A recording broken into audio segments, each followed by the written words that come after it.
간단하게 소개하고 그리고 본격적으로 과학 전람회라는 대회에 대해서 소개를 한 다음에 그 과학 전람회라는 대회를 하고 나서 이 산출물을 어떻게 활용하면 좋을지 그리고 이 수업은 어떻게 진행될지에 대해서 간략하게 드리도록 하겠습니다.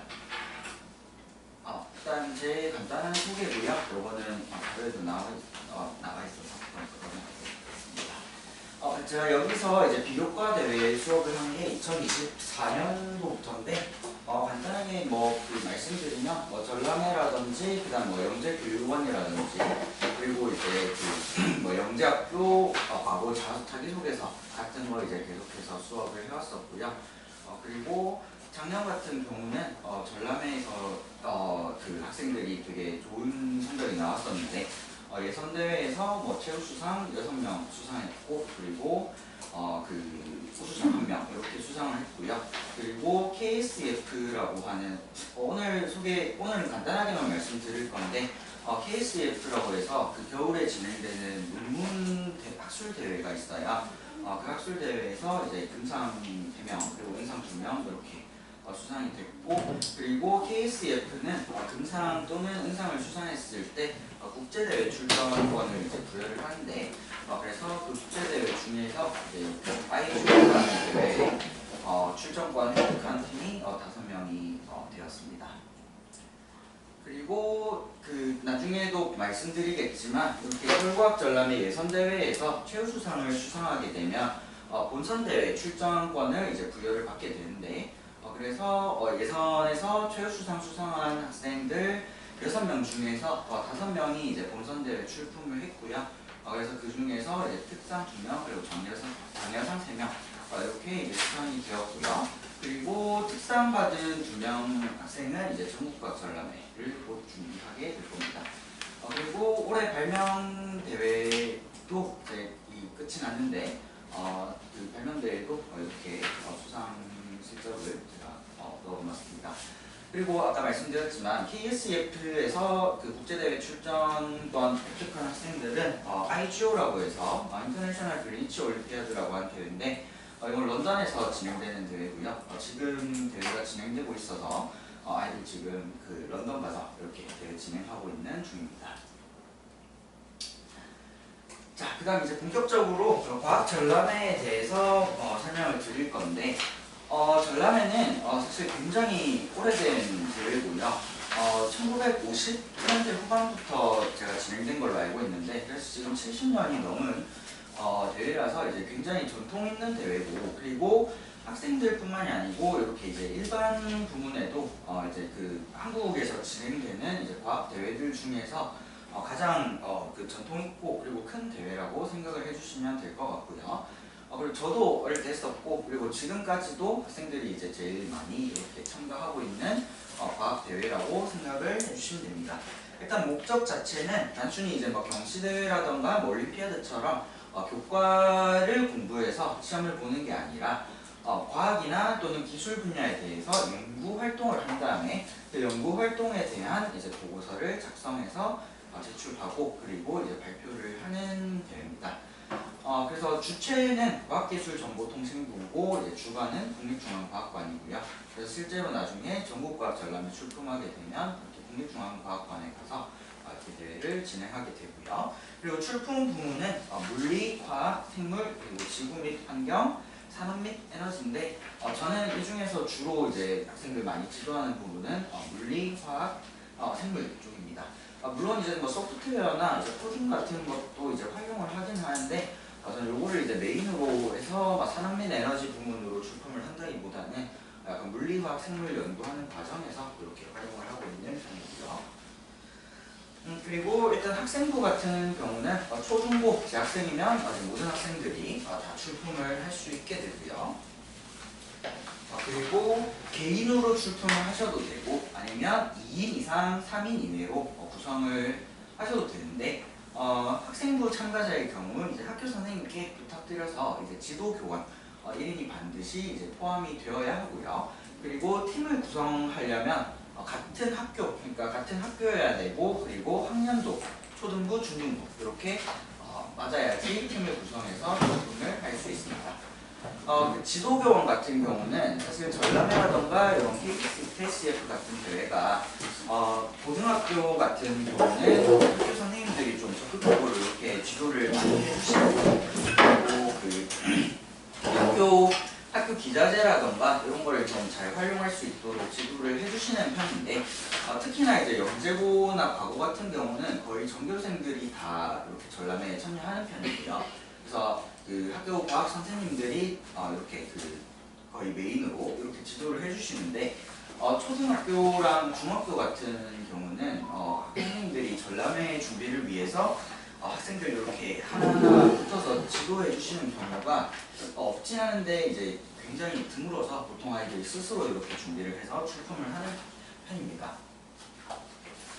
그리고 출품할 수 없는 작품이라고 하는 것은 이제 너무 당연하게도 직접 연구한 것이 아니거나 그리고 이미 공개되었거나 발표된 작품이고요. 이게 이제 전람회의 가장 큰 특징인데 KSF도 그렇고 대부분 논문 대회들은 이제 앞서서 다른 대회 출품한 작품들을 조금 변형하거나 아니면 이제 그 양식만 바꿔서 이렇게 출품을 하도록 하는데 전람회는 어떤 경우를 불문하고 이미 공개된 이제 연구에 대해서는 출품을 할 수 없도록 하고 있습니다. 그리고 대회 진행 절차에 대해서 간단히 말씀드리면 각 시도교육청 주관 대회를 먼저 이제 거쳐야 하고요. 그래서 지금 서울 지역이니까 서울시 과학 전람회를 먼저 거친 다음에 거기서 이제 수상을 하고 그 출품 자격을 얻은 학생들만 이렇게 전국대회에 출품을 하게 되고요. 그리고 서울과학 전람회를 거치고 전국대회까지 쭉쭉 올라가는 과정에서 주제는 이제 그대로 가져가야 되고요. 그리고 그 안에서 실험이라던가 보고서 내용을 조금 더 업그레이드하는 것은 가능합니다. 그래서 이제 이거는 제가 정리하는 건데 서울시 과학 전람회 절차에 대해서 간단하게 말씀을 드리면 일단 학교마다 조금 다른데 이 부분은 교내 예선을 이제 먼저 거치게 되고요. 어떤 학교들은 교내 예선을 통과하고 교내에서 몇 퍼센트 아니면 이제 금상만 내보내주는 학교들도 있고요. 그래서 교내 예선을 통과해야지 서울시 예선 대회를 출품할 수 있도록 이렇게 그 허가를 해주는 학교가 있고요. 왜냐하면 이게 전람회가 지도교사도 있어야 되고 학교 그 지도교사 선생님을 통해서 제출을 해야 되는 대회이다 보니까 학생들 개인적으로 이제 출품이 불가능하고요. 그래서 교내 예선을 통과해야만 지도교사 선생님을 배정해주고 그리고 이제 출품을 하도록 하는 학교들이 있습니다. 대표적인 예시로 그 대청중학교, 대명중학교 그리고 진선여중 같은 학교들이 있고요. 그런데 어떤 학교들은 출품 의사가 있는 모든 학생에게 서울시 예선대회 출품을 허가하는 학교가 있습니다. 이런 학교 같은 경우는 그냥 선생님께 이제 과학 전람회 출품하겠다 말씀만 드리면 그냥 선생님이 지도교사 맡아주셔서 이렇게 출품을 모두 할 수 있도록 해주는 학교가 있고요. 그래서 사실 교내 예선 있는 학교들은 조금 까다로운 게 이게 아무래도 학교에서 자체적으로 이렇게 심사를 먼저 거치다 보니까 이게 심사 기준에 대해서 저도 아직까지 이게 대체 뭐가 기준인지를 잘 알 수가 없어가지고 그 대표적인 사례 하나만 말씀드리면 작년에 제가 어떤 학교라고는 말씀을 못 드리겠지만 작년에 이렇게 교내 예선 있는 학교들 중에서 저랑 이제 그 학교에서 수업한 학생이 2명이 있었는데 그 학생 둘 다 이제 교내 대회에서 수상은 못했고 이제 그 학교 대표로 출품 자격만 얻어가지고 이렇게 서울시 대회를 출품했는데 막상 그 학생들은 서울시 예선을 다 통과했고 그리고 교내에서 이제 금상 수상한 학생들은 막상 서울시 예선 가니까 다 떨어진 이런 사례도 있었거든요. 그래서 이게 교내 예선이 있는 학교들은 사실 서울시는 어느 정도 이렇게 좀 이제 잘한 작품 그리고 그렇지 않은 작품에 대한 이런 게 가끔 보이는데 교내에서는 사실 학교 선생님들마다 좀 이렇게 보시는 기준이라던가 이제 이런 것들이 좀 많이 달라가지고 이거는 학교 예선은 그 각자 학교에서 어떻게 진행되는지 좀 잘 확인을 해보셔야 될 것 같습니다. 그래서 사실 그 두 번째처럼 그냥 모든 학생들에게 출품을 허가하는 학교가 가장 편하고요. 그냥 바로 서울시대로 이제 다이렉트 출품을 할 수 있으니까. 그런데 뭐 이제 그 교내 예선이 있는 학교들 같은 경우는 이제 교내 수상하면 수상 내역이 등기부에 올라가니까 그 부분은 이제 장점이라고 볼 수 있을 것 같습니다. 그리고 어쨌든 교내 예선을 거쳐서 학교 선생님께서 지도 교원을 맡아주시고 그리고 이제 서울시 예선대회를 출품하게 되면 서울시가 이제 전국 모든 시도들 중에 이제 유일하게 예선대회를 2번 거치는 그 지역인데요. 아무래도 이제 출품하는 학생들이 워낙 많다 보니까 이렇게 하는 것 같고요. 그래서 일단 예선대회 1차에서는 저희가 이제 실험하고 이제 보고서를 작성하고 나면 작품 설명서 그리고 작품 요약서를 작성하게 되는데 작품 설명서는 그냥 흔히 얘기하는 보고서라고 생각해 주시면 될 것 같고요. 사실 논문 쓰는 거랑 유사한데 논문처럼 좀 포멀한 양식이라기보다는 아이들이 직접 탐구 보고서를 쓴다는 느낌으로 이제 쓴다고 생각을 해주시면 될 것 같고요. 그리고 이렇게 작품 설명서랑 요약서를 먼저 제출을 하게 됩니다.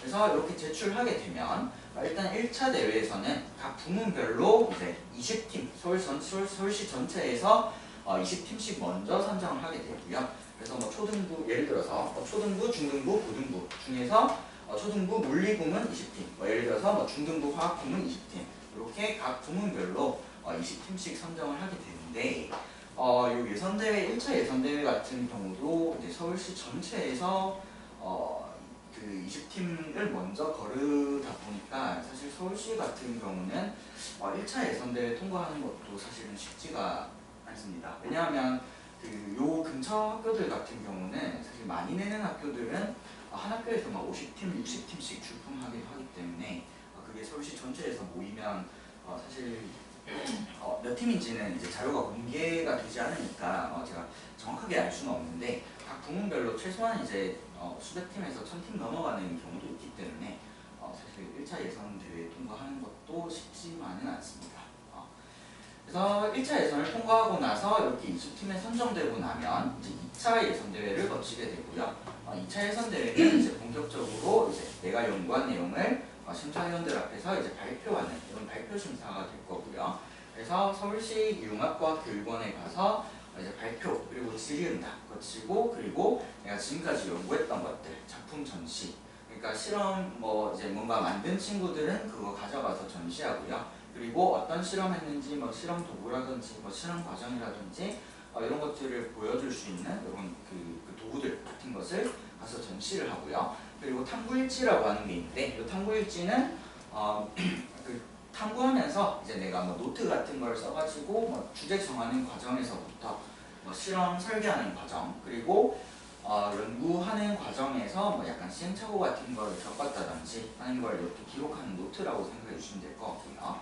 그래서 그 탐구일지를 가져가서 이제 보여주는데 이 탐구일지가 이제 어떤 역할을 하냐면 사실 이런 대회들은 사실 대필 같은 걸 맡기는 분들이 많기 때문에 아이들이 이제 발표 심사를 하러 가서 이렇게 대필식으로 이제 해서 가는 학생들은 그래서 발표 심사에서 아무래도 걸릴 수밖에 없습니다. 왜냐하면 그 사실 발표 심사에서 가장 중요하게 생각하고 질문하는 부분이 물론 이제 내용에 대해서도 당연히 중요하지만 아이들이 직접 이제 이렇게 연구에 참여하고 실험을 직접 하고 그리고 보고서 같은 것도 직접 썼는지를 이제 검증하고자 하는 질문들을 많이 하기 때문에 이런 탐구일지가 그런 질문들을 받는 데에 대해서 굉장히 유용하고요.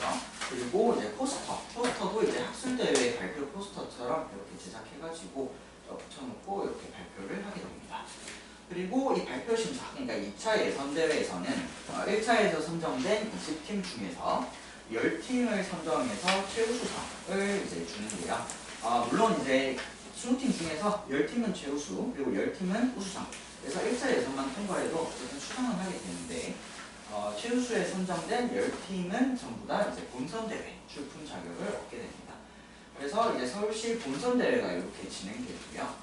사실 뭐 다른 지도들은 예선대회 없이 바로 본선대회가 진행돼가지고 바로 본선대회가 진행되고 그리고 전람회를 하는 학생들도 사실 초등, 중등은 그렇게 많지가 않아서 어느 정도만 잘해도 사실 본선대회 수상이 가능합니다만 서울시 같은 경우는 워낙 이 학생들이 많이 하다 보니까 이렇게 예선대회도 따로 있고 그리고 예선대회 통과하는 것도 이제 굉장히 어렵다고 보시면 될 것 같고 어쨌든 이렇게 10팀을 선정해서 이제 본선대회를 진행하게 되는데 본선대회는 예선대회 출품한 거 그대로 내도 되는데 대부분 학생들 같은 경우는 예선대회 출품했던 거를 좀 더 보완하고 그리고 업그레이드를 해서 실험 다시 하고 그리고 보고서를 다시 쓰고요. 물론 주제는 그대로 유지한 상태에서 실험이라던가 보고서 내용을 업그레이드하는 것이고요.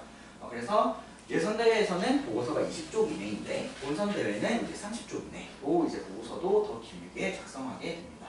그래서 보통 실험을 추가해서 하고 그리고 더 이제 실험 수준을 높여가지고 이렇게 연구를 다시 진행하는 편이고요. 그리고 본선 대회에서 이제 특상을 수상하게 되면 이제 서울과학 전람회를 진출하게 되는데, 근데 특상은 그 초등은 부문별로 한 팀, 그리고 중등도 부문별로 한 팀. 그러니까 서울시 과학 전람회에서 1등을 해야 이제 거의 수상을 할 수 있는 상이라 가지고 사실 그 서울시 대회 거쳐서 전국과학 전람회 가기는 매우 어렵습니다. 한 팀씩밖에 안 주고 고등부에 이제 요 슬롯이 많이 배정이 돼 있기 때문에 초중등이 이제 특상 수상하는 건 이제 많이 어려운 일이고요. 그래서 작년 같은 경우에 이제 초등 부문 같은 경우는 특상 한 팀 그리고 우수상 한 팀 주고 나머지는 다 작년상을 줬고요. 그리고 중등 부문도 한 팀 아니면 두 팀 그리고 우수상은 세 팀 정도 이렇게 줘서 이제 특상 받은 학생들은 전국과학 전람회를 준비를 하고 있습니다. 그래서 작년에 이제 저랑 했던 친구들 중에서 특상이 두 팀이 나왔는데, 사실 한 명 같은 경우는 이제 주제가 이제 굉장히 좀 잘 나왔었고요. 물론 이제 그 학생 같은 경우는 처음부터 이렇게 주제가 잘 나왔던 건 아니고 연구 진행하다 진행하고 이렇게 해서 뭐 보고서 쓰고 조사하는 과정에서 아이랑 저랑 같이 이렇게 뭐 주제 좀 바꿀 방향이라든가 뭐 그래야 방향 계속 생각하다 보니까 어떻게 하다 보니까 되게 제가 생각해도 되게 괜찮은 주제가 나왔었고 그리고 뭐 실험이나 보고서도 이렇게 잘 이어지다 보니까 좋은 결과가 있었던 것 같은데 근데 사실 특상은 한 팀이다 보니까 웬만하게 잘 해도 사실 수상하기가 조금 힘든 편이긴 합니다. 그래서 이렇게 서울시 대회가 진행되고 나서 전국과학 전람회가 진행되게 되고요. 전국과학 전람회는 본선대회랑 유사하게 30페이지짜리 작품 설명서 그리고 작품 요약서를 제출하고 그리고 당일에 보통 대전에서 진행되고요. 대전 가서 발표 심사를 거치게 됩니다.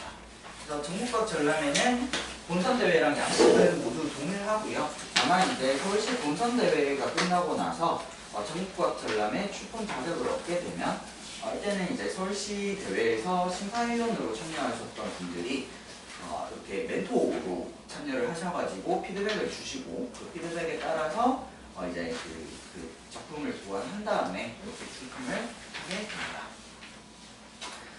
자, 그러면 이제 이 과학전람회라는 대회를 단순히 뭐 수상이나 이제 뭐 출품한다, 연구를 진행해서 뭐 출품한다는 의미 이외에 요 이제 대회를 진행하고 나서 남은 뭐 보고서나 이제 연구했던 실적들을 어떻게 활용할 것인지에 대해서 말씀드릴 건데, 일단 기본적으로 과학전람회는 연구를 하는 활동이고요. 그래서 쉽게 생각하시면 그냥 진짜 연구해서 논문 하나 쓴다 그렇게 생각을 해주시면 될 것 같고요. 그리고 뭐 주제를 정하는 과정에서부터 실제로 이제 저희가 어른들 논문 쓰는 이런 과정을 그대로 거치게 되는데, 뭐 이제 이론이나 이제 선행 연구 같은 거 조사해서 작성하고, 그리고 직접 실험을 설계를 해야 되고요. 그리고 설계한 실험을 토대로 직접 실험을 진행하고, 그리고 그 결과를 분석하고 보고서 작성까지 이렇게 직접 해볼 수 있는 기회이고요. 아무래도 이게 보고서가 20페이지고 어느 정도 연구가 수준이 있고 스케일이 있게 진행되다 보니 이제 아마 혼자 처음 하는 학생들은 특히 이제 혼자 하면 많이 이제 어려울 거고요. 물론 영재원 그리고 보통 영재원에서 진행하는 영재원 산출물 같은 거 생각하시는 분들도 계실 텐데 그거보다 이제 훨씬 더 이제 높은 수준의 주제로 이거는 길게 이렇게 연구를 하는 편이고요. 그리고 요걸 이제 어떻게 쓸 수 있느냐. 대부분은 자기소개서에서 요구하는 이제 탐구활동 경험에 이렇게 쓸 수 있게 되고요. 포트폴리오가 되는 거죠. 대학 부설 영재원이라든지 그리고 중학교 졸업하고 이제 가는 영재학교 그리고 과학부는 자기소개서에서 대놓고 탐구활동 경험에 대한 그 문항이 있습니다. 그래서 보통 이제 자기주도 학습 아니면 자기주도 탐구 경험을 요구하는데 사실 자기주도 학습이라고 해봐야 뭐 애들 그냥 공부하고 뭐 학원 다니고 한 게 보통은 다기 때문에 학습이라는 측면에서 사실은 거의 이제 쓸만한 소재가 많이 없는 편인데 뭐 애들 제일 많이 쓰는 게 그래서 쓸 게 없어서 많이 쓰는 게 뭐 이제 공부하면서 뭐 노트 작성하고 뭐 이제 뭐 만들고 뭐 자기만의 뭐 독특한 뭐 암기법, 학습법 이런 게 있다. 뭐 개념을 뭐 철저하게 학습하고 뭐 문제풀이에 적용하고 문제를 다양한 방법으로 여러 개 풀고 뭐 이런 내용들을 쓰는데 사실 이런 내용들은 너무 뻔한 내용이고 그리고 대부분의 학생들이 안 하는 학생들이 없기 때문에 그래서 이렇게 자기소개서 구성하기 위해서는 이제 이런 탐구활동 경험이 반드시 있어야 되고요. 그리고 중학생들 같은 경우는 좀 진로에 맞춰서 어느 정도 수준 있게 연구를 해놓으면 나중에 이제 고교 진학 후에도 뭐 생활기록부 기재활동이라든지 아니면 이런 이제 교내대회, 교내과학대회 같은 거 할 때 이렇게 이어서 이제 추가 탐구를 하거나 또 그대로 활용해서 진행을 할 수가 있게 됩니다. 그리고 아무래도 이제 실험하고 뭐 데이터 처리하고 그리고 이런 것들 보고서를 작성해보고 하는 경험 자체가 저는 이제 굉장히 중요하다고 생각을 하고요. 왜냐면 이게 보통 뭐 애들이 공부하는 게 그냥 학원 수업 듣고 뭐 숙제하고 문제 풀고 그리고 뭐 경시대회 가서 뭐 시험 보고 하는 이런 게 보통 학습의 다일 텐데 이런 거랑 또 이제 내가 직접 연구 주제를 설정하고 거기에 대해서 뭐 조사를 직접 해보고 모르는 지식에 대해서 직접 조사를 해보고 그리고 요걸 이제 어떻게 알아내면 좋을지 뭐 실험을 직접 짜보고 그리고 직접 실험을 하고 그리고 여기에 대해서 분석을 하고 보고서를 작성하고 하는 거는 또 다른 경험이기 때문에 이런 경험이 있는 학생들이랑 없는 학생들이랑 나중에 이제 뭐 산출물이라든지 뭐 이제 비교과 측면에서의 역량이 이제 크게 차이가 나게 되고요. 특히나 이제 이렇게 어릴 때부터 했던 학생들은 저랑 이제 지금 되게 오래 이제 계속 이렇게 어릴 때부터 해오던 애들도 있는데 처음 와서 할 때는 그냥 시키는 거 따라하고 거의 이제 스스로 못하던 친구가 이제 뭐 전람회 그리고 뭐 발명대회 뭐 KSDF 이런 거 한 3번 4번 거치고 나서는 이제 어느 정도 정말 스스로 이렇게 논문을 작성하고 그 뭐 실험을 계획하고 할 정도로 이렇게 이제 빠르게 이렇게 뭐랄까 성장을 한 학생들이 있는 만큼 어릴 때 이렇게 경험을 해보는 게 저는 되게 중요하다고 생각하고요. 그리고 대회에 참가해가지고 이렇게 이제 뭐 발표하고 그리고 내가 연구한 거에 대해서 전시하고 직접 발표해보는 경험도 제 생각에는 굉장히 좋은 경험인 것 같아서 이제 그런 측면에서 다른 뭐 이제 활용이라던가 뭐 스펙이라던가 이런 걸 배제하더라도 이런 걸 한번 해보는 경험이 되게 좋은 경험인 것 같습니다. 그래서 뭐 그렇다 하더라도 어쨌든 뭔가 이제 요거를 이제 활용을 할 측면이 있어야 되니까 아까 말씀드렸다시피 대부분 대학부설 영재원, 영재학교, 과학부에서는 자기소개서에서 탐구활동 경험을 요구를 하고요. 그리고 한국과학 영재학교, 부산에 있는 영재학교인데 이제 굉장히 선호도가 높은 영재학교 중에 하나죠. 이제 요 학교는 일반 전형, 요 학교는 이제 전형이 2가지가 있는데 일반 전형이 있고 그리고 장명실 전형이 있습니다. 일반 전형은 말 그대로 이제 1차 서류 심사 통과하고 2차에서 이제 지필고사 보고 그리고 3차 면접 거쳐서 이렇게 진행이 되는 전형이고요. 장명실 전형은 일반 전형이랑 좀 다릅니다. 요거는 어릴 때부터 이렇게 탐구 활동을 계속해서 해오고 연구 활동을 해온 학생들을 뽑기 위해서 이제 만들어진 전형인데 요거는 이제 그 탐구 활동 그러니까 뭐 논문이라던가 아니면 이런 전람회 보고서라던가 아니면 이제 발명대회 하면서 만들었던 거라던가 이런 것들을 이제 3건을 이제 1차에서 제출을 하게 되고요. 1차에서 요약서 3개를 제출하고 그 연구 활동을 가지고만 그 연구 활동이란 자기소개서를 가지고만 1차 심사가 진행됩니다. 그리고 2차 심사에서도 일반 전형처럼 시킬고사를 보는 게 아니고 자기가 했던 연구 활동에 대해서 이제 깊이 있는 면접을 보고 그 연구 활동을 가지고 이제 선발을 하는 전형이고요. 물론 이제 장명실 전형은 이런 이제 연구 같은 거를 좀 수준 있게 하는 학생들이 워낙에 많다 보니까 장명실 전형으로 이제 합격하는 것이 사실 쉽지만은 않은데, 근데 어릴 때부터 이렇게 어떤 특정한 관심사에 관심을 가지고 거기에 대해서 뭔가 꾸준히 해왔던 활동이 있다면 이제 그런 학생들을 뽑기 위한 전형이니까 이런 것도 있다는 것을 알아주시면 될 것 같습니다. 어쨌든 중요한 거는 일반 전형이라도 자기소개서에 쓴 탐구 내용에 대한 증빙 자료를 3건 이내를 제출하라고 그러는데, 물론 1건 이상 3건 이내를 제출하라고 하는데 사실 한 건만 제출하는 학생들이 거의 없겠죠. 아무래도 3건 이내다 보니까 보통 3건을 채워서 제출하는 편이고, 그래서 이제 이런 게 없는 학생들은 이제 자기소개서 쓸 시즌에 맞춰가지고 억지로 이렇게 만들어내서 제출하는 경우도 있는데, 그러다 보면 아무래도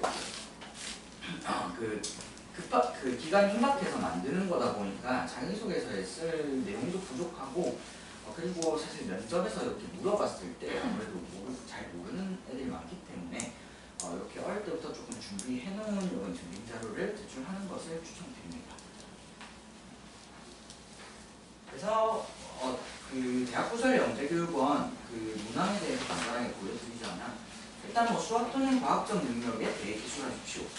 이 문항 같은 경우도 사실 대학부설 영재교육원에 지원할 학생들 정도면 대부분 수학을 잘하고 그리고 과학을 잘하고 이런 학생들이 지원을 하게 될 텐데, 내가 뭐 수학 문제를 잘 풀고 과학 문제를 잘 풀고 이런 거를 이제 기술을 하면 이제 정말 이제 평범한 자기소개서가 될 수밖에 없고, 그리고 사실 정말 이제 천재적인 이런 그 역량을 갖지 않고 있는 이상 그 영재교육원 지원하는 학생들 중에서는 너무 평범해질 수밖에 없는 그런 내용이고요.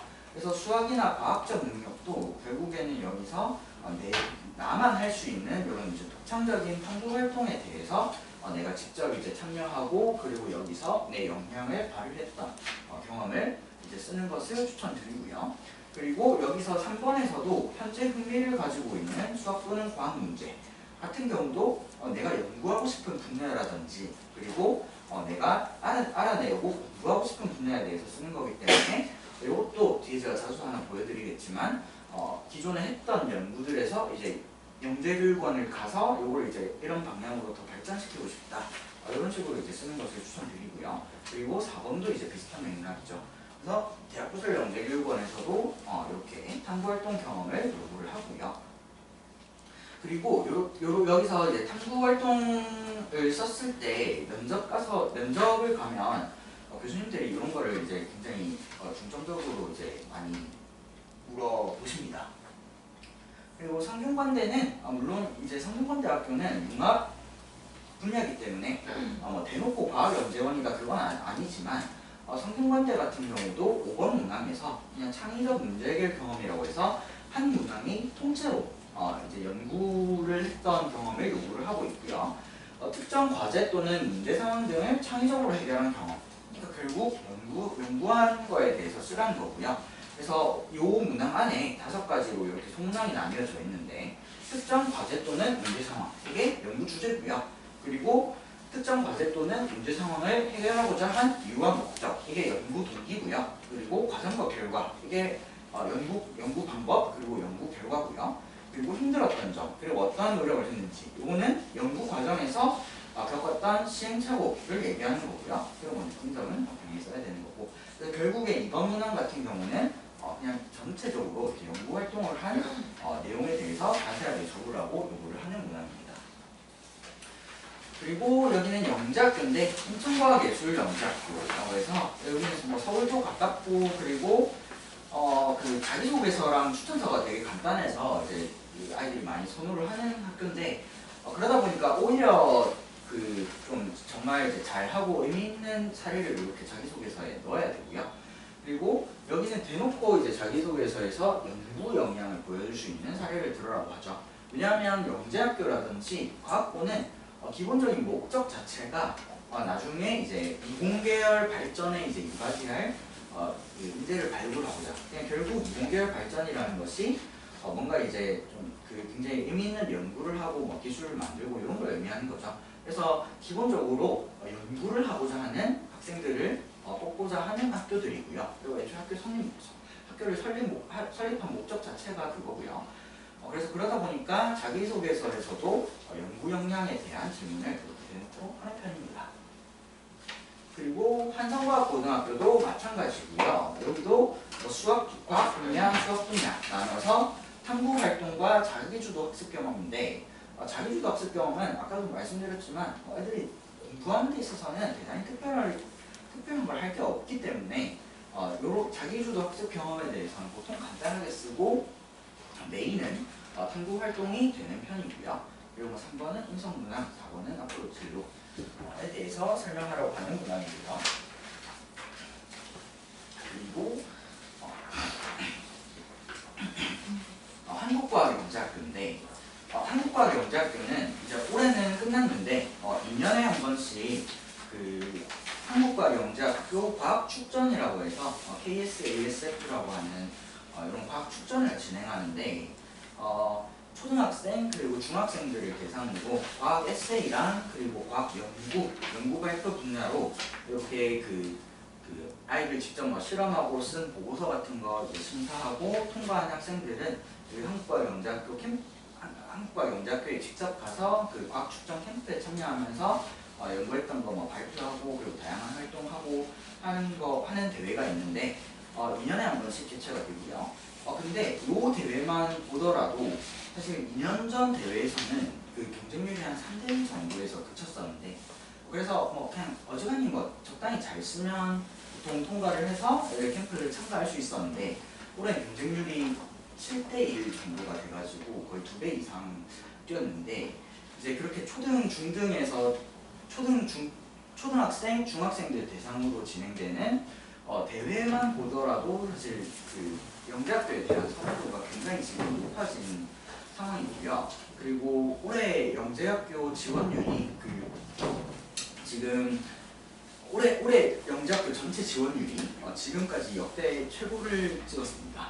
그래서 갑자기 또 이제 이렇게 이공계에 대한 선호도가 높아지고 있는 상황이기 때문에 사실 영재학교 준비하시는 학부모님들은 이런 이제 것들 미리 비교과의 측면에서도 미리 조금 준비를 하셔야 되고요. 그래서 물론 이제 의대가 아직까지 선호도가 많이 높긴 하지만 작년부터 시작해서 올해 과학 대회들만 보더라도 갑자기 이런 이공계 선호도가 또 다시 높아지고 있는데 아무래도 그 삼성전자랑 하이닉스가 이렇게 선전하면서 이제 그렇게 되는 것 같은데 그래서 이런 학교들을 준비하는 과정에서 보통 이제 그 비교과나 이제 연구 역량을 자기소개서에 쓰고 그리고 면접을 준비하는 과정에서 사실 어지간히 해도 웬만하면 이제 대부분의 학생들이 다 가지고 있는 이런 포트폴리오고요. 그러다 보니까 최소한 그 정도는 맞춰야 되고 그리고 이런 데서 조금 특히 한국과학영재학교는 1차 서류 심사가 굉장히 중요한 학교 중에 하나라서 만약에 한과영을 생각하시는 분이라면 특히나 이런 과학전람회라든가 KSF 같은 대회는 반드시 이렇게 참가하시는 것을 추천드립니다.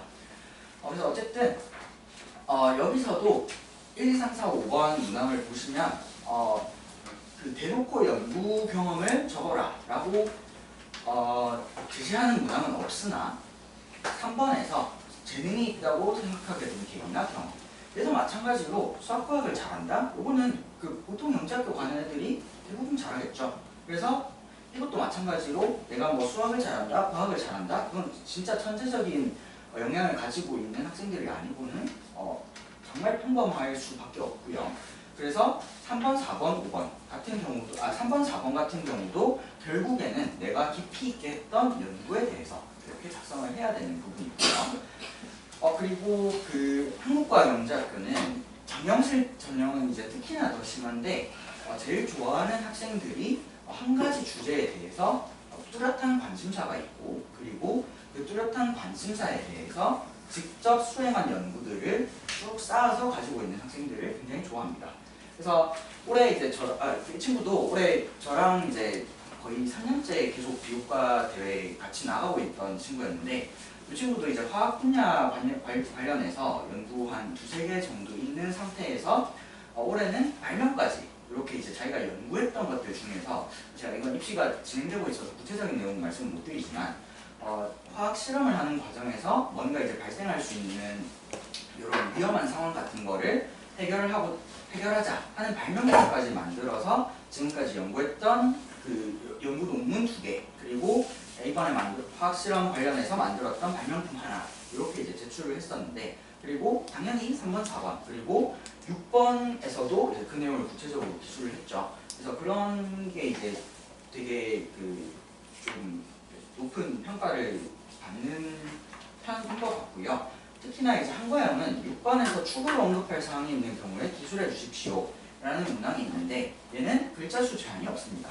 그래서 사실 쓸 때 굉장히 골치 아픈 문항 중에 하나인데 근데 사실 1000자 500자 해봐야 연구한 게 굉장히 많은 학생들은 여기서 쓸 수 있는 내용이 많지가 않기 때문에 보통 6번에서 이제 제시를 하는 편이고요. 그래서 이제 방금 말씀드렸던 그 학생도 어릴 때부터 화학 관련해서 쭉 해왔던 연구들을 6번 문항에서 흐름에 맞춰서 쭉 적었습니다. 그러니까 처음에는 뭐 이런 연구를 했고 여기서 이런 분야에 더 관심이 생겨서 2번째 연구를 했고 그리고 2번째 연구에서는 이런 부분을 조금 더 보완하고자 3번째 연구를 더 발전시켜서 했고 그리고 지금까지 뭐 연구하는 과정에서 뭐 화학 실험을 많이 했는데 화학 실험하는 과정에서 이런 부분이 조금 위험하다 생각했다. 그래서 나는 이걸 해결하고자 발명품도 직접 만들었다 하는 이 흐름을 6번에 쭉 기술을 했습니다. 그래서 한과형 같은 경우는 이제 이런 특정한 관심사 그리고 그 관심사에 대한 관심사에 대해서 직접 수행한 연구 그리고 그 연구들 간의 유기성과 흐름을 만드는 것이 이제 굉장히 중요한 학교 중에 하나이고요. 그래서 간단한 예시를 먼저 보여드리자면 실제로 저랑 학교한 친구인데 과학전람회 하고 나서 바로 이제 연대 영재원에 이렇게 이제 요거를 활용을 했었는데 보고서는 이렇게 그 구체적인 내용은 어차피 수상작이라서 공개가 되어 있긴 한데 그냥 간단하게 포맷만 보여드렸습니다. 그래서 제목 있고 그리고 목차 있고 그리고 연구 주제, 동기 그리고 목적 이런 것들 작성하고요. 그리고 이론적 배경 해가지고 관련 연구하는 데 필요한 이론들 쭉 조사하고요. 그림 같은 거 넣고 그냥 이제 공부한다고 생각을 하시면 되는데 이론적 배경은 근데 사실 연구하는 데 필요한 이론적 배경이나 아니면 이제 실험 방법 같은 경우는 이제 아이들 학습한 그 과과정 수준을 한참 넘어가는 경우들이 많은데 괜찮습니다. 왜냐하면 연구를 하는데 필요한 지식만 선별적으로 조사를 하는 거지 요걸 공부해서 시험을 보겠다는 게 아니기 때문에 이런 것들을 조사해서 새로운 실험 방법이라던가 이제 내가 모르던 지식을 알아가고 이제 조사하는 과정도 반드시 거치게 되고요. 그리고 선행연구 고찰이라고 해가지고 논문에서 보통 이제 그 리터레처 리뷰 같은 걸로 쓰는 파트인데 그래서 관련된 연구들 이렇게 찾아가지고 그 내용들 요약해서 적고요. 그리고 내 연구는 요 선행 연구들이랑 어떻게 다른지 이렇게 밝히는 과정까지 거치게 됩니다. 그리고 연구 방법은 말 그대로 메소드에 해당하는 부분이고요. 그래서 준비물 그리고 실험한 과정 구체적으로 싹 다 적고 그리고 실험한 사진 같은 것도 이렇게 직접 첨부를 하게 되고요. 그리고 실험 결과, 그래서 실험 결과에서 실험한 사진 찍고 표 만들고 그래프 처리하고 이런 과정들도 이제 다 거치게 됩니다. 이게 몇 학년 학생이에요? 이게 초등학교 6학년 때 해서 요거는 이제 본선대회 출품작이라 가지고 중학교 1학년 어디 공개되는 서울시 융합과학교육원의 본선대회 수상작이랑 그리고 전국과학전람회 수상작은 모두 공개가 되어 있고요. 과학교육원이요. 그냥 서울과학전람회 검색하시면 다 나오고요. 그래서 수상작들은 그 누구나 다 볼 수 있기 때문에 홈페이지 들어가셔서 수상작들 쭉 보셔도 괜찮습니다. 그래서 이런 식으로 데이터 처리하고 그리고 고찰, 디스커션이죠. 그래서 데이터 처리한 내용에 대해서 고찰 내용 쭉 작성하고요. 데이터 분석이랑 그리고 활용이랑 이런 부분에 대해서 쓰는 거고요.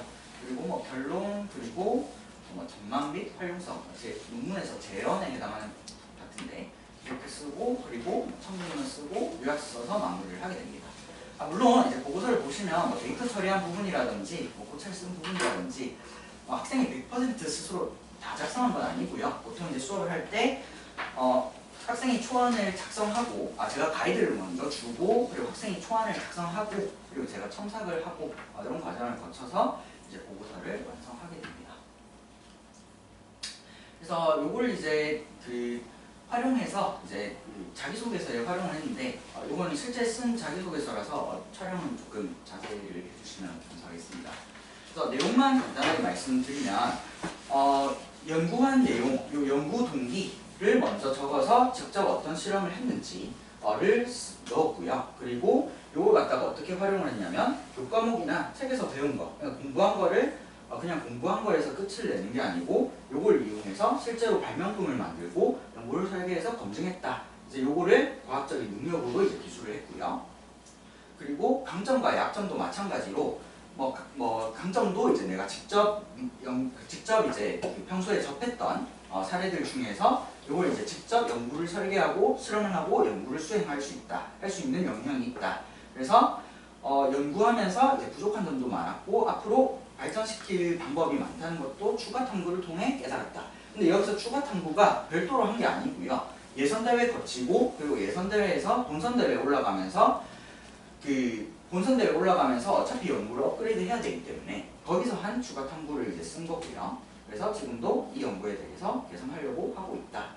그리고 현재 흥미를 가지고 있는 과학 문제도 지금 했던 연구를 먼저 적어주고, 그리고 이 부분을 쭉 내용을 썼는데, 어떤 내용을 썼냐면, 사실 보고서를 쓰다 보면 사실 저희가 이제 한 연구가 완벽할 수가 없기 때문에 어떤 연구든 마찬가지지만 연구를 추후에 보완할 방법이라든지 연구의 한계라든지 이런 부분을 이제 작성하게 되는데, 이렇게 보고서에 작성했던 앞으로의 이제 추가 연구 발전 방향, 그리고 현재 연구의 한계를 이렇게 썼고요. 그리고 이걸 갖다가 이런 한계를 내가 느꼈고, 이걸 보완하기 위해서 앞으로 영재교육원에 가서 좀 더 깊이 있는 지식을 배우고 훨씬 더 수준 높은 기자재나 장비를 이용해서 내 연구를 실제로 내 연구의 한계를 실제로 보완해보고 싶다라는 내용을 이렇게 기술을 했고요.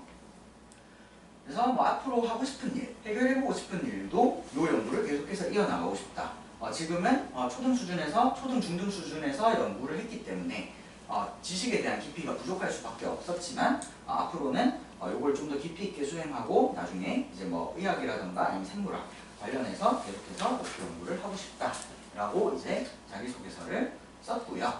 그래서 이것처럼 사실 연대영대원 자기소개서 1, 2, 3, 4번에 전부 다 이제 전람회 내용을 활용을 해서 작성했고요.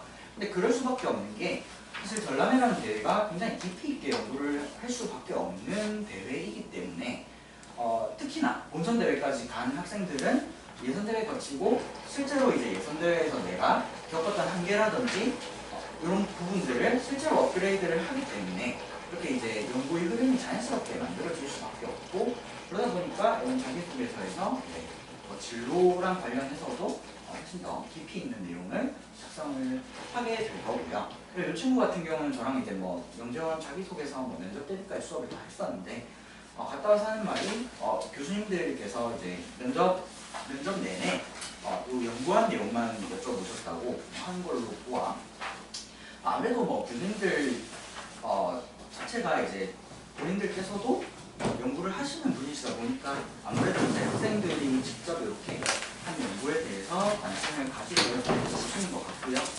그래서 결론적으로 자기소개서처럼 자기주도적인 학습 그리고 탐구 경험을 요구하는 문항에는 정말 쓰기 좋은 소재이고요.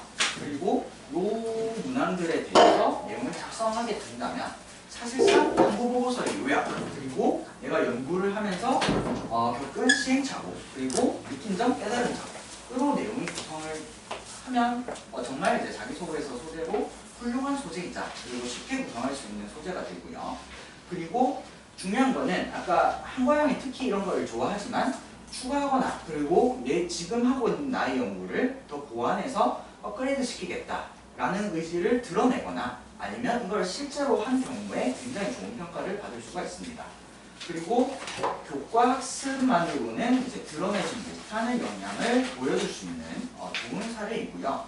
아까도 말씀드렸지만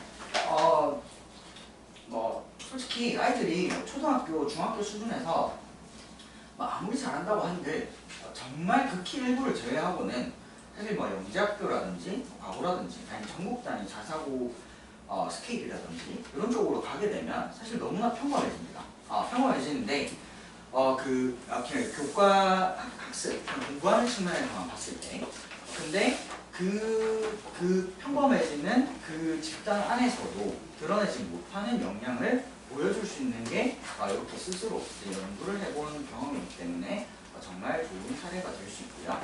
지금 제가 그 영재학교만 초점을 맞춰서 이제 말씀을 드렸지만 하나오나 외대부고 같은 경우도 이런 이제 그 연구 경험을 묻고요. 그리고 그거를 자기소개서에 직접 작성을 하게 됩니다. 그리고 실제로 외대부고 지원하는 학생도 저랑 전람회 했던 친구인데 이제 그 친구도 전람회를 한 목적 자체가 외대부고 자소서 소재 만드는 것을 목적으로 하고 이제 쓴 거고요.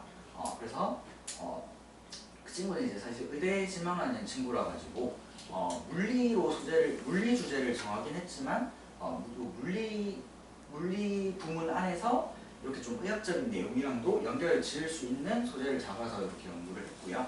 그래서 실제로 외대부고 자소 쓸 때 연구한 내용 그리고 앞으로 내가 진짜 그 외대부고 가서 어떤 활동을 하고 그리고 의대 진학해서 이렇게 내가 연구했던 것들을 계속해서 이어나가고 싶다 이런 식으로 이제 내용을 구성을 했습니다.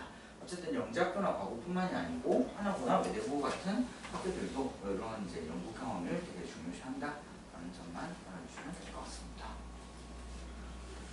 그래서 이제 학년별로 이제 지금 하반기에 어떤 기교과 같은 경우는 어떤 과정을 거치면 좋을지 말씀을 드릴 건데 일단 초등 4, 5학년 같은 경우는 과학 전람회를 먼저 하고 여름에 그리고 전람회가 끝나면 바로 이제 영재원 입시 시즌이 이어집니다.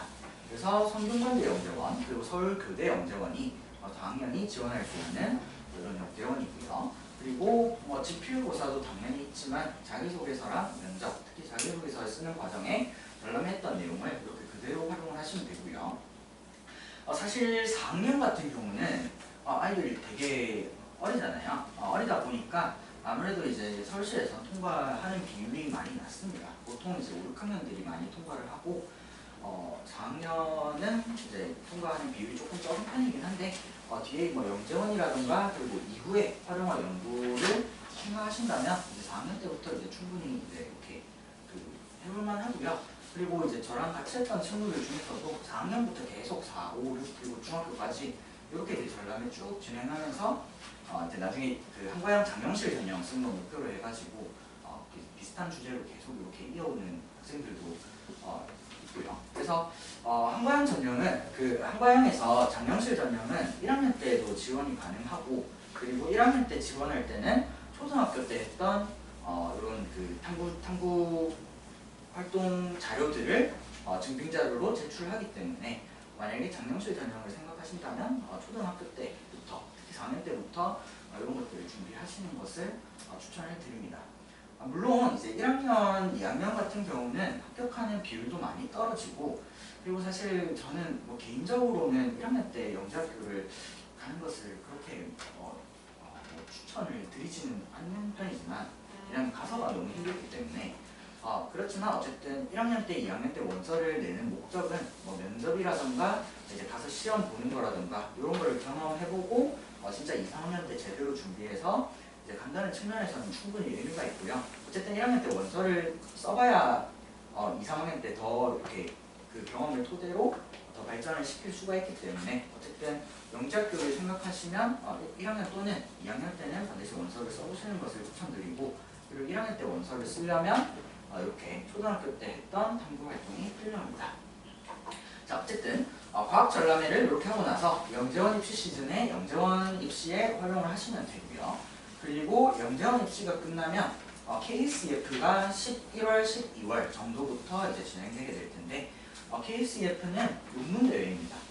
전람회는 탐구 보고서 양식으로 이제 제출을 했다면 KSEF는 실제로 논문 양식으로 바꿔서 내가 한 연구의 논문을 이제 제출하는 대회고요.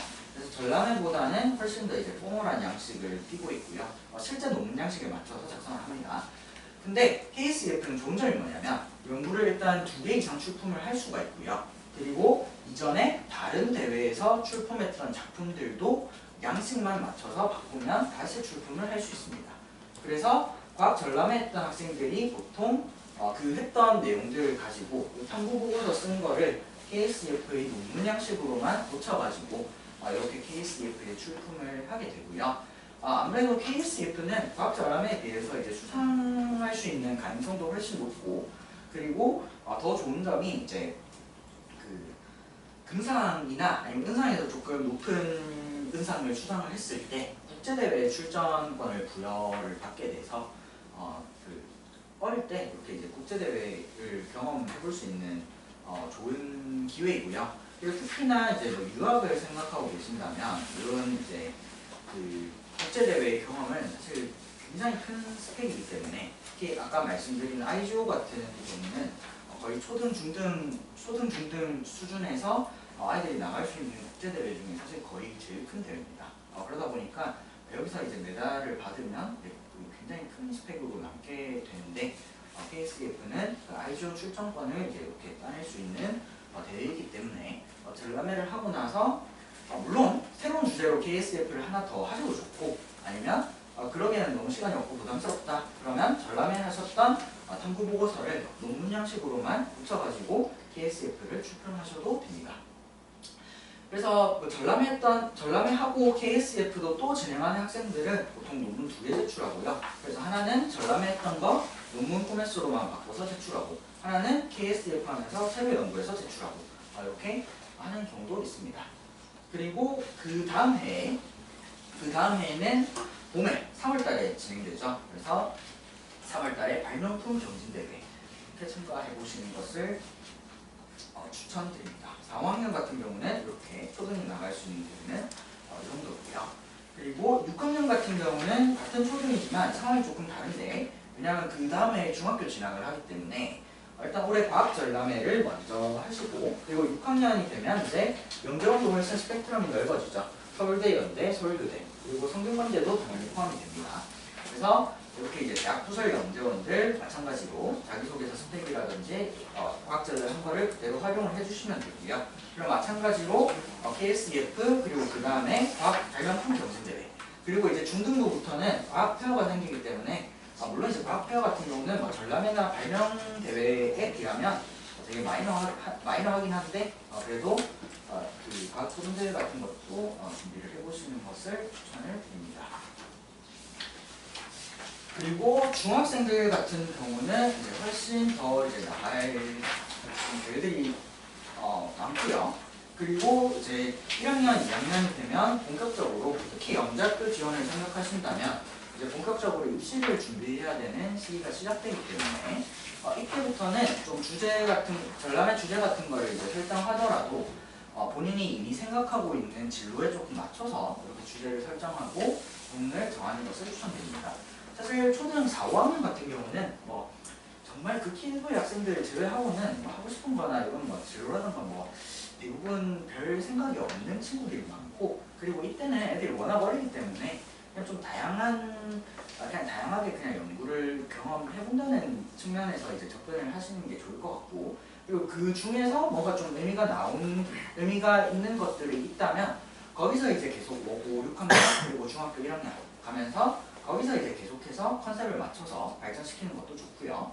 다만 이제 중학교 1, 2학년 정도가 되면 이제 어느 정도 사실 어떤 학교를 지원할지, 그리고 내 진로를 어떤 방향으로 선택할지에 대한 대략적인 이런 스키는 있는 상태이기 때문에 전람회 주제를 설정할 때도 거기에 맞춰서 이렇게 제가 그 아이들이랑 학부모님들이랑 먼저 상담한 다음에 이렇게 이제 첫 수업 시간에 상담한 다음에 이렇게 주제를 정하는 편이고요. 그래서 마찬가지로 중학교 1학년까지는 서울대, 연대, 영재원이 있고요. 그리고 마찬가지로 KSEF 발명대회, 그리고 과학토론대회가 이어집니다.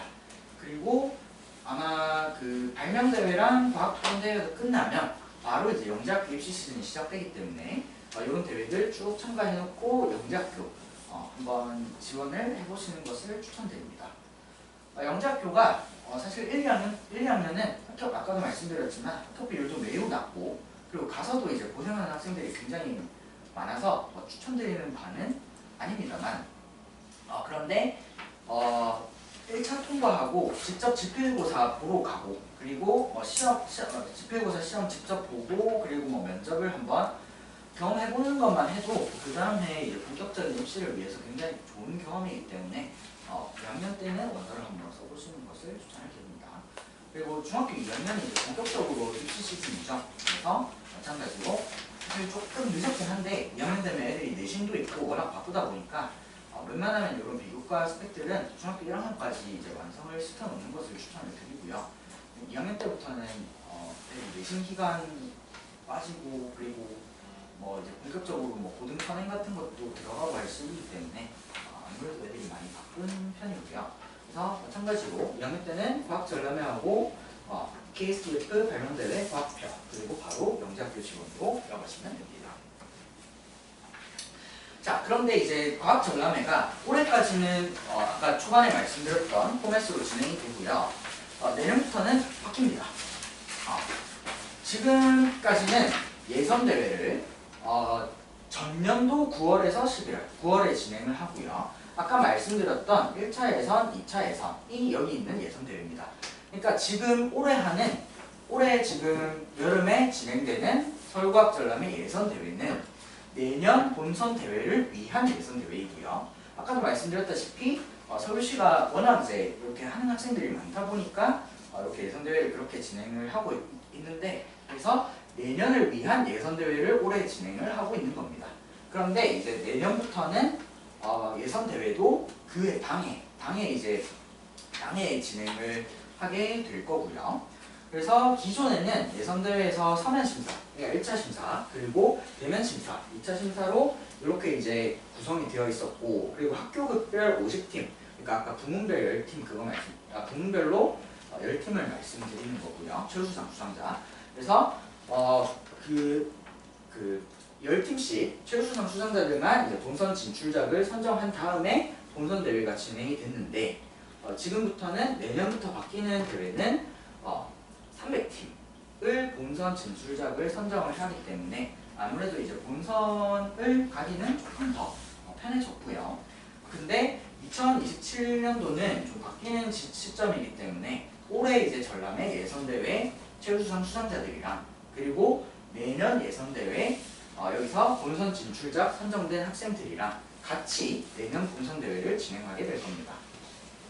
그래서 어쨌든 예선대회가 그 기존보다 이제 본선 진출할 수 있는 기회가 2배로 더 늘었고요. 그리고 이 대회는 2027년도 서울과학 전람회는 내년 봄에 대회가 진행되게 될 겁니다. 그런데 이제 그 수상의 이제 측면에서는 더 어려워진 게 기존에는 예선 대회에서도 예선 1차 예선만 통과하게 되면 수상을 다 했었는데 최우수 10팀, 우수상 10팀 이렇게 수상을 했었는데 내년부터는 이제 예선 대회는 단순히 이제 본선 진출 목적으로 이렇게 이제 진행이 되게 되고 본격적인 수상은 이제 본선 대회를 가야 나오게 됩니다. 그래서 예선 대회에서 수상할 수 있는 것은 올해 지금 여름에 진행될 전람회가 마지막이겠죠. 그래서 기존에는 아까 말씀드렸다시피 절반은 1차 예선 통과한 학생들 중에 절반은 최우수 그리고 절반은 우수 이렇게 수상을 했는데 내년부터는 예선 대회는 수상이 없습니다.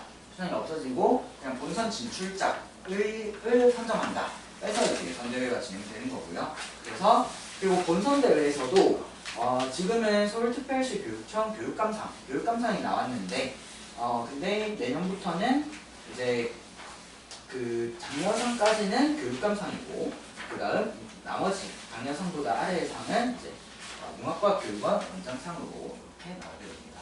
근데 어쨌든 본선대회로 나가면 수상은 무조건 할 수 있기 때문에 그 예선대회 수상이 없어졌다고 예선대회 수상은 없어졌지만 본선대회는 오히려 수상자들이 더 늘어났다고 하는 점이고요.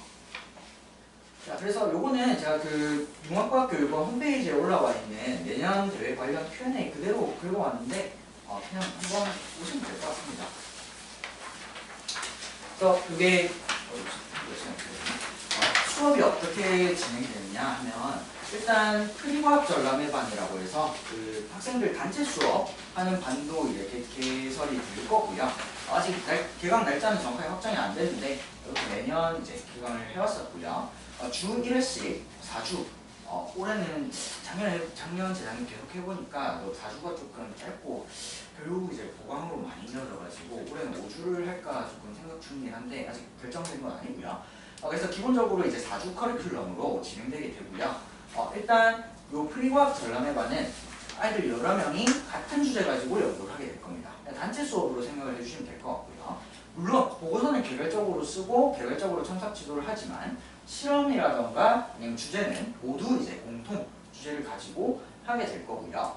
그리고 요 프리과학 전람회반은 여러 학생들이 같은 주제로 연구를 하다 보니까 서울시 대회는 출품이 불가능합니다. 왜냐하면 표절자가 되겠죠. 서울시 대회 출품을 하시면. 그래서 반 구성을 이제 전부 다 다른 학교 학생들로 구성을 해가지고 교내대회를 목적으로 하는 이번 반이고요. 그래서 같은 학교에서 2명 이상은 수강이 불가능하고요. 그래서 학교별로 이렇게 선착순 마감을 하고 있는데 전람회 입문이라고 돼 있는데 사실 입문으로는 별로 추천드리지 않는 게 단체 수업이다 보니까 아무래도 이제 개인 전람회에 비해서 제가 이제 건드릴 수 있는 부분이 많지도 않고 그럴 시간도 없고 그리고 공통 주제를 이렇게 연구를 하다 보니까 아이들이 좀 스스로 좀 보고서 같은 걸 쓰고 할 수 있는 역량이 있는 상태에서 이제 하는 게 더 좋고요. 그래서 사실 입문용으로 하는 거는 별로 추천을 드리지는 않습니다. 어쨌든 서울시 대회는 출품이 불가능하고 교내대회까지만 이렇게 활용을 하셔야 되고요. 그래서 가끔 가다가 이제 애들도 똑같은 질문을 하는데 그러면 그 반 전체 중에서 한 명만 제출하면 되는 거 아니냐.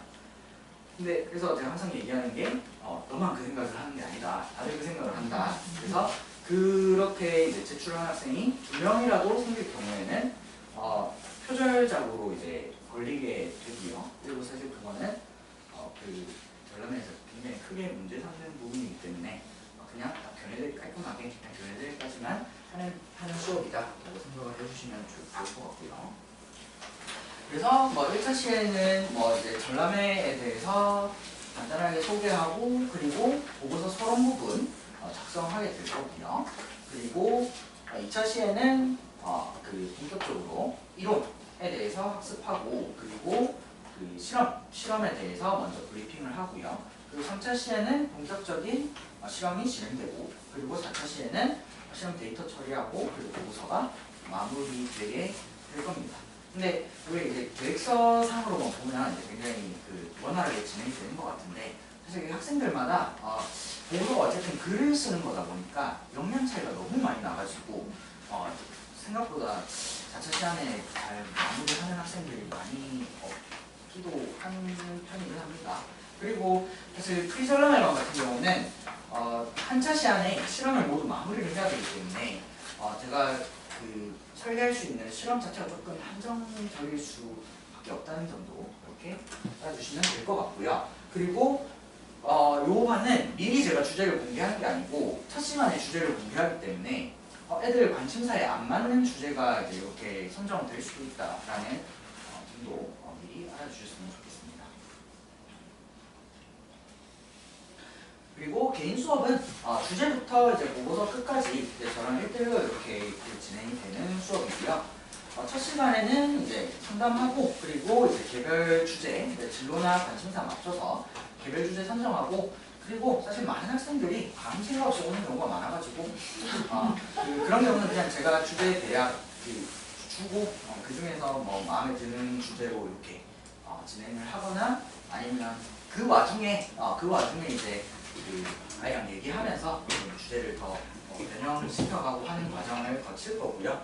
그래서 그 사실 특히 초등 4, 5학년 같은 경우에는 애들이 뭘 모르기도 하고 그리고 뭐 보통 와도 그냥 엄마가 가자 그러니까 질질 끌려와가지고 앉아있는 경우가 많은데 근데 사실 그렇게 하더라도 주제를 정하고 계속해서 이렇게 연구를 하면서 재미 붙이고 관심을 이렇게 계속 가지는 아이들이 제가 되게 많이 봤거든요. 그리고 올해 그 특상 받은 친구도 처음에는 그냥 와가지고 그냥 조용하게 앉아 있다가 실험 들어가니까 애가 갑자기 뭐 여기에 대해서 이제 관심이 좀 생기는지 수업 더 보겠다 그러고 뭐 실험 더 하자 그러고 뭐 도서도 열심히 쓰고 그러다 보니까 계속 이 결과가 잘 나왔는데 어쨌든 처음에는 뭐 이렇게 대단히 생각해 본 부분이 많이 없더라도 괜찮으니까 일단 뭐 상담이랑 이렇게 통해서 주제를 선정한다라고 생각해 주시면 될 것 같고요.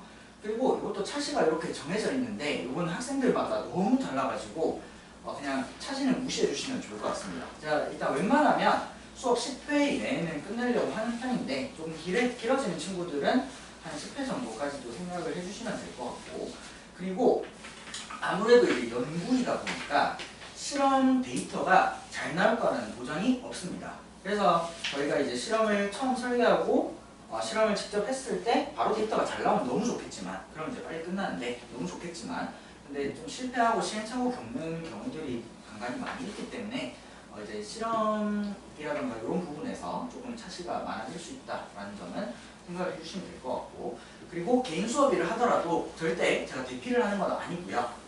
일단 기본적으로 아이가 먼저 작성을 하고요. 초안을. 물론 초안 작성하는 과정에서는 제가 가이드를 주겠죠. 이런 내용을 작성해라. 그리고 하나하나 다 알려줍니다. 뭐 자료 찾는 부분부터 시작해가지고 뭐 AI 프롬프트 쓰는 방법까지 다 알려주는데 그래서 그렇게 해가지고 초안을 먼저 보고서를 쓰고 그리고 제가 마지막에 이렇게 참석해서 이제 마무리해주는 형태로 수업이 진행되게 될 거고요. 그리고 주제나 난이도 같은 경우는 진로진학 계획이라던가 관심사가 있는 경우 제일 좋고요. 그 관심사를 토대로 이제 주제를 선정하는 것이 가장 좋습니다.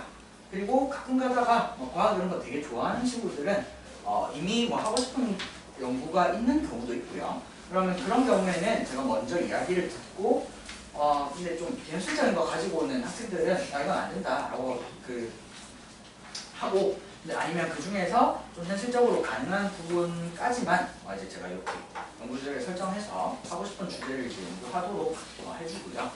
그리고 뭐 교과학습 진도라든가 뭐 연구 경험 유무 등에 따라 난이도 조절을 하는데 이거는 뭐 지나치게 어려운 게 아니라면 어느 정도는 아이들이 연구를 하면서 소화를 하기 때문에 괜찮습니다.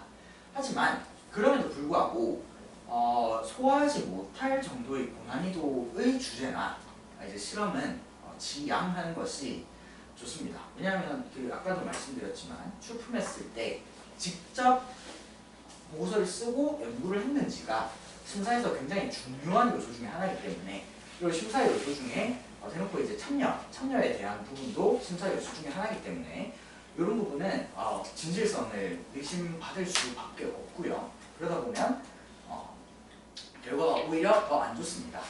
그래서 어머니들 보시기에 특히 초등학생들 같은 경우는 주제가 수준이 왜 이렇게 높지 않지? 라고 이제 보이는 주제가 있으실 수도 있을 것 같은데 그럼에도 불구하고 학생의 난이도에 맞춘 이런 주제를 설정하는 것이 가장 좋습니다. 물론 이렇게 하는 애들도 있는데 고난이도 주제 설정해서 하는 친구들도 있는데 그러면 나중에 면접 가기 전에 싹 다 외워야 됩니다. 싹 다 외워가야 되고 그래서 이렇게 하는 학생들은 진짜 그 면접 준비하는데 되게 고생을 하는데 진짜 예상 질문 한 100개 준비해가지고 그 싹 다 외워가지고 이렇게 가는 편인데 근데 그렇게 못하면 결국에는 의심을 받을 수밖에 없기 때문에 추천드리는 방향은 아니고요. 그래서 평균적으로 난이도는 초 4, 5 그리고 초 6, 초 6은 내년 대회가 중등부라서 그런 거고요. 그리고 중등, 고등 이렇게 난이도가 나뉜다라고 생각을 해주시면 될 것 같습니다. 그리고 뭐 실험 과정은 연구 계획서 작성하고 실험 계획 짜고 그리고 기자재 준비하고 실험하고 그리고 데이터 나오면 데이터 처리하고 보고서 마무리하고 그냥 흔히 이제 하는 그냥 실험 과정이라고 생각을 해주시면 될 것 같고요. 그리고 실험은 웬만하면 제가 학원에서 다 해결을 하려고 하는 편인데 예를 들어서 좀 식물 같은 거를 키운다던가 아니면 장기간 동안 가끔가다 관찰이 필요한 실험이 있는 경우에는 가정에서 조금만 도움을 주시면 감사하겠습니다. 그래서 보고서는 아까 말씀드린 그 목차대로 작성하는 거고요. 논문이랑 비슷한 흐름으로 작성을 하신다고 생각해 주시면 좋을 것 같습니다. 그리고 AI 관련인데 요게 여기 지금 적어놓은 내용은 제가 적은 게 아니고 올해 전람회 요강에서 그 밝혀놓은 부분이거든요. 그래서 생성형 AI 활용에 관한 사항을 보고서에 직접 명시를 하라고 되어 있습니다. 왜냐면 아이들 요즘 사실 AI를 안 쓸 수가 없는 환경이다 보니까 사실 쓰는 게 잘못된 것도 아니고, 그리고 저는 적극적으로 쓰라고 이제 하는 편이긴 한데 근데 그걸 이제 어떤 부분에 대해서 썼는지에 대한 것을 반드시 밝히라라고 되어 있고요. 그리고 아이디어 구상, 그리고 그냥 주제 찾는 과정, 그리고 자료 조사 하는 과정에서도 당연히 써도 된다. 다만 본인의 아이디어는 반드시 들어가야 되고, 그리고 실험도 직접 해야 된다. 그리고 생성형 AI는 보조수단으로 활용한다.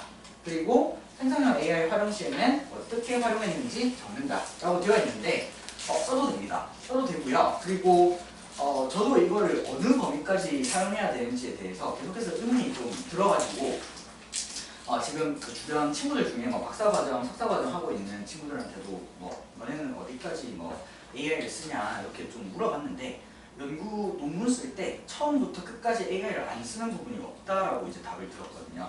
그래서 AI를 쓰는 것은 맞고요. 근데 이걸 잘 쓰고 잘 쓰는 게 정말 중요하고요. 그리고 주제 정할 때는 AI를 적극적으로 활용을 하는 편입니다. 그래서 그 AI를 쓰는 건 좋은데, 제가 그래서 그 보고서를 쓰고 실험하는 과정에서 이제 프롬프트를 쓰는 방법이라든지 이 AI를 활용하는 방법에 대해서도 자세하게 이렇게 얘기를 할 거고요. 그러면 그렇다고 해서 AI를 활용하면 보고서가 아무래도 그 AI를 활용했다고 하면 평가에서 안 좋은 평가를 받지 않을까요? 아닙니다. 작년에 그 특상 수상자도 AI 많이 활용했고요. 그 친구는 이제 물리를 하긴 했는데 코딩이 조금 많이 들어가 있었거든요. 근데 그 코드를 전부 바이브 코딩, 그러니까 AI 이용한 코딩으로 했습니다. 저도 사실 코딩을 거의 할 줄 모르는데 요즘 제미나이랑 코랩 같은 걸 이용하면 웬만한 수준의 코딩은 다 할 수가 있기 때문에 그런 부분에 대해서 적극적으로 AI를 활용을 하는 것을 오히려 저는 추천을 하고요. 그리고 어떻게 썼는지 밝히기만 하면 되기 때문에 AI 활용에 대해서는 너무 긍정적으로 안 바라봐 주셨으면 좋을 것 같습니다. 물론 이제 애들이 직접 글을 쓰고 보고서를 작성해보는 것도 굉장히 의미있고 이제 좋은 경험이긴 한데 근데 시간이 너무 많이 걸릴 뿐더러 특히나 이제 자료 조사하는 거는 직접 책 뒤지고 논문 뒤지고 하는 거를 이제 AI가 어느 정도 정제를 해줄 수 있기 때문에 이제 그런 부분에서 이제 인맥 활용하는 부분을 다 이야기를 수업 시간에 할 거고요. 그리고 마지막으로 제가 드리고 싶은 말씀인데, 일단 첫 번째는 이거는 당연히 학생들이 직접 하는 부분이 많아야 되고요. 제가 첨삭은 너무나 당연하게도 첨삭은 보겠지만 일단 초안 작성과 그리고 실험을 수행하는 과정에서는 학생들이 직접 참여할 수 있도록 좀 이렇게 시간을 좀 이렇게 내주셨으면 좋을 것 같고요. 저도 그때 추동 아이들이 초등학생들이 너무나도 바쁜 거는 저도 잘 아는데 저보다 더 바쁜 애들도 많아가지고 아는데, 그럼에도 불구하고 이런 연구는 스스로 수행하는 과정에서 이제 의미가 있는 거니까 보고서 작성이든 실험이든 학생들이 이렇게 좀 직접 할 수 있도록 와주시면 감사할 것 같고요. 그리고 수상 가능성은 장담은 못 드립니다. 저도 사실 작년에 결과가 되게 잘 나와가지고 제가 생각해도 생각보다 너무 잘 나와가지고 결과가 사실 이게 좀 올해 전람회 수업을 하는데 약간 솔직히 말씀드리면 좀 부담이 되긴 하는데, 왜냐면 아무래도 이런 수상 실적 같은 거를 보고 여기 가면 이제 수상 가능성이 많이 높아지겠지 하고 찾아오시는 분들이 사실 많을 수밖에 없을 거니까, 그래서 사실 저도 좀 많이 부담이 되긴 하는데 수상 가능성은 저도 장담을 못 드립니다. 항상 저도 전람회 쭉 끝내고 나면 이건 좀 잘했고 이건 좀 별로고 하는 것, 좀 올드한 주제고 하는 것들이 있는데 잘했다 생각하는 것 중에서도 상을 못하는 작품들이 많고요. 그리고 주제가 좀 아니면 되게 올드한 주제고 뭐 너무 평범한데 싶은 것들 중에서도 오히려 상을 받는 경우도 많습니다. 그렇기 때문에 그냥 일단 아이들 관심사라던가 진로진학 계획에 맞춰서 이렇게 주제 설정하고 어쨌든 의미 있는 연구를 하나 수행한다라는 측면에서 조금 초점을 맞추셨으면 좋겠고, 물론 수상하고 뭐 본선대회, 전국대회 가면 너무나도 좋은 일이지만 그거 자체를 이제 목적으로 하는 것은 조금 추천드리지 않습니다. 왜냐하면 아까도 말씀드렸지만 수상이 되게 어렵습니다. 서울시대회 같은 경우는 특히 본선대회에서 전국대회 가는 경우는 전체에서 1등을 해야 전국대회를 갈 수 있기 때문에 그걸 보고 전람회를 하시는 거는 거의 좀 많이 힘들 거고요. 그래서 수상 가능성은 물론 제가 이제 아이들이 혼자 하는 것보다는 수상 확률을 높여줄 수는 있습니다만 100% 수상을 할 수 있다 그런 말씀은 못 드린다는 점 미리 말씀드리고요. 그리고 이제 과학 전람회가 끝나고 나면 이건 제가 앞에서 다 말씀드렸는데 요 과학 KSF는 앞에서 이전에 다른 대회 한 연구도 이제 출품을 할 수 있기 때문에 논문 양식으로 바꿔서 KSF까지 이렇게 경험을 해보고 KSF에서 좋은 결과가 나오면 국제대회까지 이렇게 이제 경험을 해보는 것도 추천을 드립니다. 물론 이제 국제대회 같은 경우는 안 하는 학생들도 선정이 되어도 안 하는 학생들이 조금 있긴 한데, 왜냐면 이제 시간도 워낙 많이 들고 그리고 비용도 굉장히 많이 들기 때문에 안 하는 학생들도 있는데, 근데 그 여력이 된다면 정말 좋은 경험이니까 여기까지 한번 생각해 주시고 해보시는 것을 추천을 드립니다. 네, 이제 질문 있으시면 간단하게 질문 받고 끝내도록 하겠습니다. 원법을 아니고 일대 목표 진로라도 그거를 하는 건가요? 네, 그럼요. 아까도 말씀드렸지만 외대보고 지원하는 학생이었는데 그 친구는 그냥 대놓고 의대신학이 목표고 그리고 외대보고 가겠다 가 목표였는데, 그래서 연구를 할 때 과학 연구인데 의학 쪽이랑 연결시킬 수 있는 부분을 추가해가지고 이렇게 주제를 짰고요. 근데 그 학생은 그렇게 주제를 짰는데도 본선대회까지 가서 수상을 해가지고 결과까지 좋았는데 어쨌든 의대 지망을 하시더라도 충분히 가능합니다. 그리고 해 놓으시는 게 나중에 더 좋습니다. 왜냐면 외대보고도 지원할 시즌 되면 애들 산출물이 없어가지고 자소를 산출물 만들어 달라고 이렇게 오는 학생들이 많거든요. 그래서 조금 있다면 사실 그런 걱정할 필요도 없고 자소가 깊이도 훨씬 더해지기 때문에 의대도 당연히 하는 것을 추천드립니다.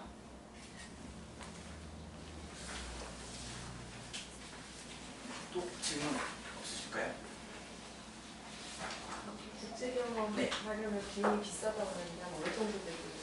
올해 IGO 간 학생들은 일단 대회 참가할 때 항공료, 숙박료 그리고 가서이제 관광 이런 거까지 포함한 비용이 참가비가 700만 원 정도 들었고, 근데 보통 학부모님들이 같이 애들이 어리니까 따라가셔가지고 거기서 플러스 알파 생각해 주시면 될 것 같습니다.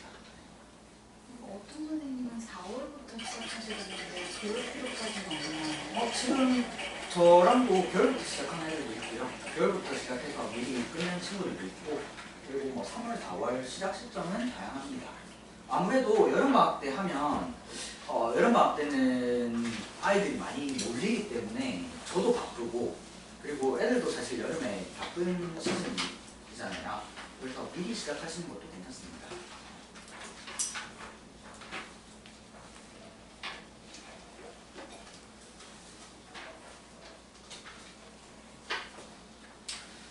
더 질문 없으시면 여기서 마무리하겠습니다.